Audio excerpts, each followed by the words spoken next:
This week, without any significant forewarning or meaningful consultation, President Ramaphosa concocted an excuse to remove a DA deputy minister out of the blue because of his own failure to respond to a repeated request for travel permission.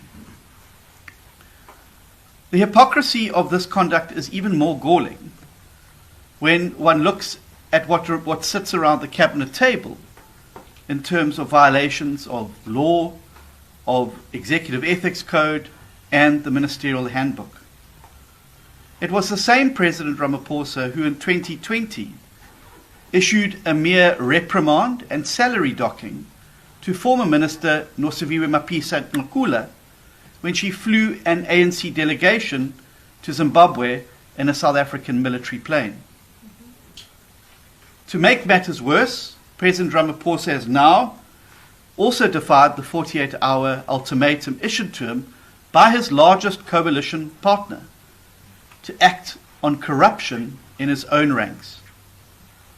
This was a golden opportunity for the President to demonstrate that action against those who violate the expectations of them in public office would be taken consistently and fairly in government. By doing so, he has now actively chosen to protect Minister Thembi Simelane for her alleged role in VBS looting.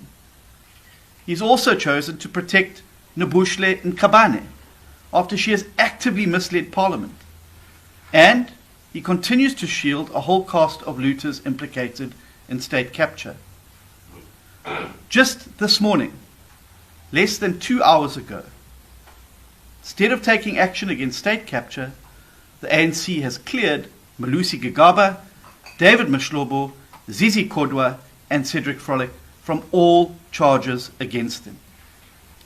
Now, despite this pattern of double standards and abuse of power, DA members of the executive have remained clearly focused on the task at hand, on our commitment to deliver to the people of South Africa and to play a meaningful role in creating jobs, growing the economy, and ensuring good, clean, accountable government that delivers for the people of South Africa.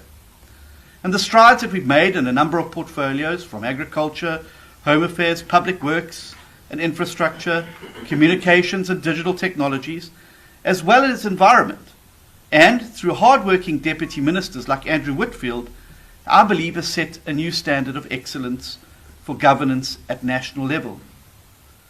In some cases, DA ministers have literally achieved more in 12 months than ANC ministers did in 30 years. And perhaps this is the real source of the ANC's double standards towards the DA, because they know that the DA is succeeding. They know that the performance of DA ministers makes some of their contributions pale into insignificant.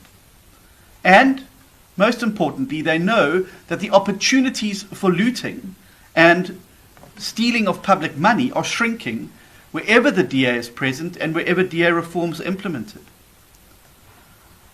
This flagrant double standard that protects the likes of Simelane and Nkabane but acts against Whitfield proves that in the ANC's universe, the only things you dare not be are competent, honest, and hard-working.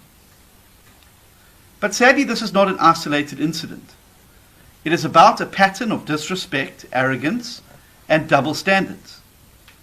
The ANC has refused to implement Clause 19.3 of the Statement of Intent that requires sufficient consensus to resolve disputes, directly undermining the GNU and the original Statement of Intent.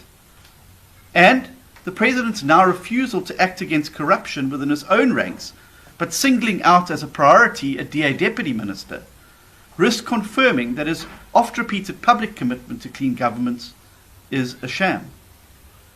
Until he replaces words with action against corruption within his own ranks, the DA sees no further point in wasting our breath in endless talk shops with the ANC. For that reason, the Democratic Alliance's federal executive, which met at 1 p.m. today, has resolved to withdraw from the national dialogue with immediate effect. In the absence of a president who's prepared to take action against VBS looters and state capture accused sitting around the cabinet table, it is clear that the dialogue will be reduced to nothing more than a waste of time and money to distract from ANC failures. And this explains why they are so obsessed with it.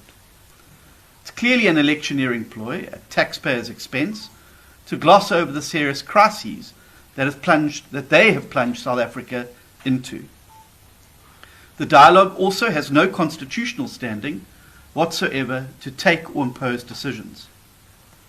Frankly, if the President cannot even dialogue sufficiently and meaningfully with his own coalition partners, there is little point to pretending that there is any substance to an ANC-run national dialogue. In fact, the President has repeatedly promised a breakaway to engage with GNU party leaders. But a year later, despite several promises that this would take place, nothing has happened. After every single crisis the GNU has faced, this so-called breakaway or Bosbarat has been mooted, plans are made, but never comes to fruition. Similarly, a proposed breakaway for the cabinet to deal with how we interact with each other as cabinet members and resolve disputes and disagreements that will inevitably arise in a government made up of more than 10 political parties. A year later, nothing has happened.